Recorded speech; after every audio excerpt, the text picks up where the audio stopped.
Hello दोस्तों, कैसे हैं आप सब। आई होप आप सब बहुत अच्छे होंगे। देखिए, आज की भोग पूजा से आरती है दोस्तों। आज की मेरी भोग पूजा से आरती सब हो चुकी है। ये और माता अन्नपूर्णा का विग्रह है। तो बहुतों का कमेंट होता है दोस्तों कि पूर्णिमा के दिन पूजा कैसे होगी। तो देखिए, पूर्णिमा के दिन जो भी पूर्णिमा पड़ता है दोस्तों, तो पूजा सेम ही होता है हर पूर्णिमा के दिन, लेकिन कोई कोई पूजा जो होती है खास होता है। तो जैसे कि अभी पूर्णिमा जब आएगी तो माता अन्नपूर्णा का समापन होगा। उस दिन हम उनका उद्यापन करेंगे। जो 21 दिन का व्रत जिन्होंने किया है, तो उस दिन पूर्णिमा के दिन उद्यापन करना होता है। तो उद्यापन करने के लिए आपको बहुत सारी चीज़ों की ज़रूरत होती है दोस्तों। बहुत के पास होता है कि बहुत सारा चीज़ उपलब्ध नहीं होता है, तो शॉर्टकट में भी पूजा हम करते हैं। तो माता का पूजा के लिए हमें लाल एक चुन्नी ले लेनी है, लाल या पीला। उसके बाद हमें एक दीपक लेना है जो 5 बाती का होगा, या फिर एक ही दीपक में आप 5 बाती का दीपक जला सकते हैं। उस प्रकार से माता को पंचामृत स्नान कराया जाता है, नए वस्त्र धारण कराए जाते हैं दोस्तों। लौंग, इलायची, पान, सुपारी, मीठे पान का भोग लगाया जाता है। उन्हें होम किया जाता है छोटा सा, ठीक है। तो इस प्रकार से हम माता का जो है पूजा का विधि को करेंगे।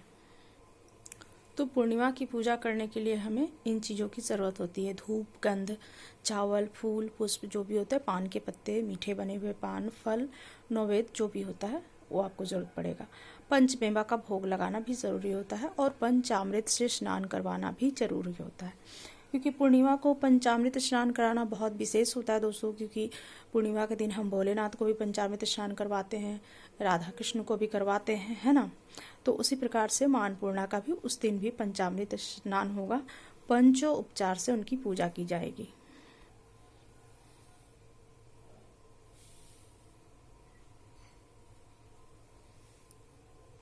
देखिए, माता के पूजा में विशेष अन्न का भोग लगाना होता है दोस्तों। जिस दिन पूर्णिमा होती है उस दिन माता को खीर का भोग बना करके लगाया जाता है। आप चाहे तो मखाने की खीर भी बना सकते हैं, नहीं तो चावल का खीर विशेष रूप से बनाया जाता है। तो पूर्णिमा के दिन हम विशेष पूजा करते हैं, विशेष पूजा करनी होती है। जो जिन्होंने 21 दिन का व्रत रखा है, या जिन्होंने 17 दिन का व्रत रखा है, या जिन्होंने 5 दिन का व्रत रखा है, या फिर वो 1 दिन का भी व्रत नहीं रख रहे हैं, तो जिस दिन पूर्णिमा है उस दिन उनको माता अन्नपूर्णा का व्रत रख करके उनका उद्यापन करना चाहिए। क्योंकि मां अन्नपूर्णा का पूजा करने से हमें धन, वैभव, बुद्धि, विवेक सब कुछ का प्राप्ति होता है। बहुत घर में शांति होती है, बहुत कुछ घर में भरा रहता है। तो इस प्रकार से मां अन्नपूर्णा जो है मां पार्वती के ही स्वरूप है। तो ये देखें, जो चावल की ढेरी पे हमें बैठाना होता है, तो एक नीचे पहले कलश लगा लेना होता है, और फिर कांसे के बर्तन में आपको देखिए इस तरह का कांसे का पात्र होता है दोस्तों, ठीक है।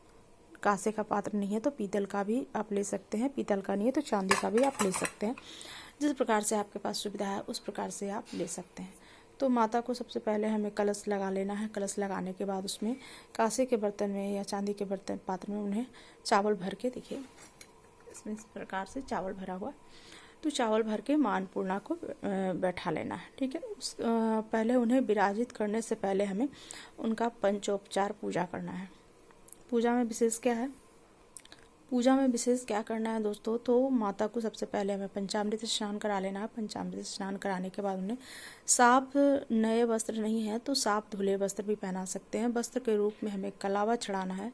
फिर उन्हें देखिए, ये जो पीला चंदन होता है ना, ये देखिए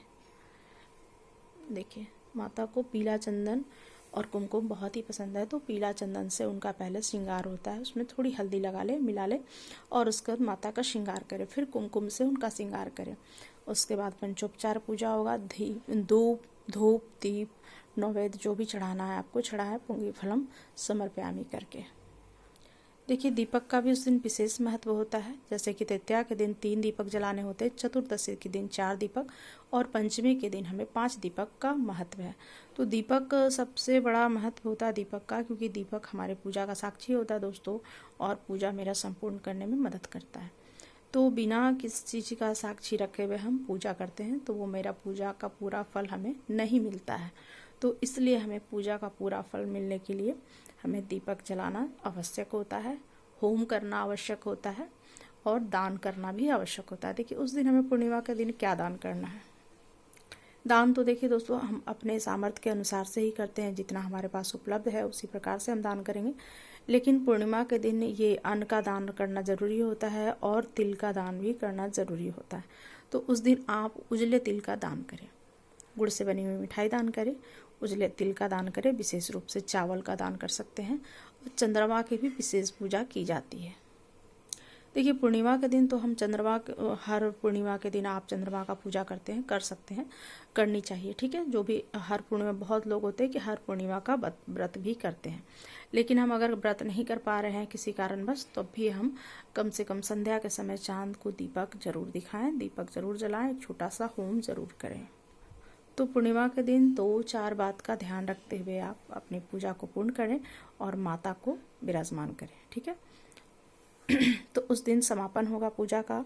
जिन्होंने 21 दिन का व्रत किया है उनका भी, जो 17 दिन का व्रत किया है उनका भी, और उन्हें अच्छे अच्छे अन्न से बने हुए मिठाई का भी भोग लगता है दोस्तों, जो भी है, चने का भी भोग लगता है। तो जिस प्रकार से आपको सुविधा है आप उस प्रकार से करें। फल का भी भोग लगा सकते हैं, फल तो हर एक चीज़ में भोग लगता है फल का, जो भी सीजन है ऋतु फल लगते हैं तो वो लगाना चाहिए।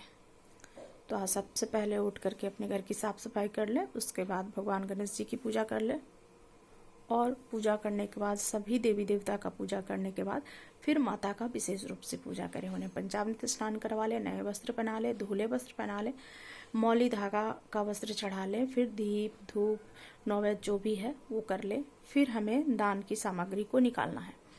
तो विशेष, क्योंकि दान और होम के बिना पूजा पूर्ण नहीं होता दोस्तों। तो पूजा करने के बाद हमें अपने दान, पंडित जी को दान करने के लिए, गरीबों को दान करने के लिए हमें जो सामग्री निकालनी है वो निकाल लेनी है। और उसके बाद हमें होम करना है, उसके बाद दक्षिणा चढ़ाना है, माता से क्षमा मांगना है। क्षमा याचना जरूर ही करनी है, क्योंकि कोई भी पूजा हमें पूरी तरीके से नहीं आता दोस्तों, इसलिए हर एक पूजा में हमें क्षमा याचना जरूर ही करनी है। क्षमा याचना करने के बाद अपने पूजा को संपूर्ण करें। जिन्होंने व्रत नहीं किया है तो वो भी पूर्णिमा के दिन मां अन्नपूर्णा का विशेष पूजा करके पूरा फल पा सकते हैं। तो आप पूजा, अगर व्रत आपने 21 दिन का नहीं किया है या 17 दिन का नहीं किया है या 5 दिन का नहीं किया है तो कोई बात नहीं है, आप उस दिन पूर्णिमा के दिन माता का पूजा विशेष रूप से करें। उन्हें पंचामृत स्नान, विग्रह है तो भी ठीक है, नहीं तो फोटो है तब भी ठीक है, नहीं है तो आप एक मिट्टी का पिंड बना करके भी मां अन्नपूर्णा का स्वरूप दे करके आप पूजा कर सकते हैं। तो इस प्रकार से आप भी पूजा करें। मेरी पूजा आज की हो चुकी है दोस्तों, अब पूर्णिमा की पूजा होगी, तो विशेष रूप से आप तैयारी करें और 5 दीपक जलाना ना भूलें, संध्या के समय भी और सुबह के समय भी, ठीक है। तो बिना दीपक के कोई भी पूजा नहीं होता। और ये हमारे राधा कृष्ण, बहुतों का कमेंट था कि स्वेटर नहीं बना पाते दी तो क्या करें। तो देखिए मैंने पिछले वीडियो में भी डाला है, गरम शॉल आते हैं, आप देखिए माता का, लड्डू गोपाल का, कान्हा का, जो भी है, आप गरम शॉल ला करके, इस प्रकार से ये शॉल मार्केट में आते हैं, हर एक रेंज का आता है, जो भी आपके बजट में है उस प्रकार से आप गरम शॉल ला करके भगवान का विशेष रूप से आप उन्हें बना करके पहना सकते हैं। तो आपका भाव ही इम्पॉर्टेंट होता है दोस्तों। आप अपने भाव से जो भी भगवान का पूजा, जो भी श्रृंगार, जो भी आप दान करेंगे आपके सामर्थ्य के हिसाब से, वो सब आपका लगेगा आपको और आपका सब कुछ अच्छा होगा। तो इसलिए आप घबराए नहीं कि मेरे पास ये नहीं है वो नहीं है। और आज देखिए तृतीया तिथि है, तो आज के दिन भोलेनाथ की पूजा विशेष रूप से होती है दोस्तों। तो ये देखिए मेरी भोग पूजा से आरती सब हो चुकी है, और ये हमारी माता लक्ष्मी, विष्णु भगवान और ये गणपति, क्योंकि गणेश जी की पूजा तो हर दिन विशेष होता ही है दोस्तों। तो इस प्रकार से मेरी पूजा हो चुकी है, और आप लोग भी अपना पूजा को पूर्ण करें। तो मेरी तरफ से सबको राधे राधे। और ये हमारे विष्णु लक्ष्मी जी, जिनका पूजा हर एक एकादशी पे होता है दोस्तों। और ये हमारे भोलेनाथ। देखिए आज के दिन आप नमः शिवाय का तृतीया के दिन जाप भी कर सकते हैं। अगर डेली ही करते हैं तभी आज विशेष रूप से 108 माला की, रुद्राज की जो माला होती है ना, उससे देखिए भगवान जो है रुद्राज की माला ही पहनते हैं, ठीक है। तो आप विशेष तौर से नमः शिवाय का जाप कर सकते हैं। हर एक तृतीया को बहुत विशेष फल देने वाला होता है। अगर नित्य दिन आप करते हैं तो ज़्यादा उत्तम है, ज़्यादा बेहतर है। नहीं तो आप कम से कम तृतीया, क्योंकि तृतीया के दिन हमेशा ना भोलेनाथ का विशेष पूजा होता है। आप चाहे तो कच्चे दूध से स्नान करवा लें या शहद से स्नान करवा लें, बेलपत्र चढ़ा लें, ठीक है। नहीं है तो उजला वाला आँख जो होता है, आँख का फूल, वो उसका माला चढ़ा लें या फूल चढ़ा लें, विशेष तौर से वो फल देने वाला होता है दोस्तों। तो तृतीया के दिन भोलेनाथ का शिव परिवार का पूजा होता है और चतुर्दशी के दिन गणपति का पूजा विशेष तौर से होता है। तो आप देखिए ऐसे भी आप कर सकते हैं, जैसे सोमवार को है तो भगवान शिव परिवार का अच्छे से पूजा होता है, पंचामृत स्नान करवा ले, गंगा जल स्नान करवा ले, जो भी है स्नान करवा ले। मंगलवार को है तो हनुमान जी की पूजा कर लें विशेष तौर से, बुधवार का है तो गणेश जी की पूजा कर लें, गुरुवार का है तो भगवान विष्णु का पूजा कर लें, आप पंचामृत स्नान करवा लें, उस प्रकार से आप कर सकते हैं। तो देखिए जब पूजा हम करते हैं, जब भक्ति में हम लीन होते हैं दोस्तों, तो हमें ना समय का पता चलता है, ना भोग का, ना प्यास का। तो उस प्रकार से हम हरि का सेवा करते हैं, भगवान का सेवा करते हैं, तो भगवान अत्यंत ही प्रसन्न होते हैं और बहुत ही मतलब हर समय आपके साथ होते हैं। तो देखिए मेरी आज की पूजा हो चुकी है दोस्तों, और ये हमारे कन्हैया, ये हमारी राधा प्यारी। तो मेरी तरफ से सबको राधे राधे।